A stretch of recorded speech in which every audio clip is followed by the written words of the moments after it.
Les enfants remplaçaient souvent la mère pour garder les vaches au pré, lorsqu'elle était elle-même occupée à d'autres travaux urgents. Eux encore qui traillaient les bêtes le soir, à la main bien entendu. La vie était dure pour tous, et plus encore pour les paysans non propriétaires de la terre. C'était le cas de mon grand-père. Il est bien évident que les enfants de la campagne étaient très peu éduqués. Ils parlaient un français mêlé de patois. La plupart des paysans n'ont pu investir dans la mécanisation. Beaucoup n'étaient pas propriétaires de leurs terres. Leurs enfants sont devenus ouvriers à la ville. N'ayant aucune qualification, ils étaient condamnés à rester tout en bas de l'échelle sociale. Mon père était membre de ce prolétariat.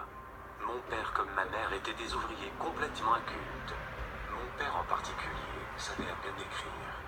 Il ne lisait que le journal local et quelques bandes dessinées du genre Tarzan. Il n'écrivait que quelques cartes postales à la famille. Il ne savait pas conduire une voiture et ne fréquentait personne, semblait-il, à part quelques voisins ou quelques collègues ou anciens collègues de travail.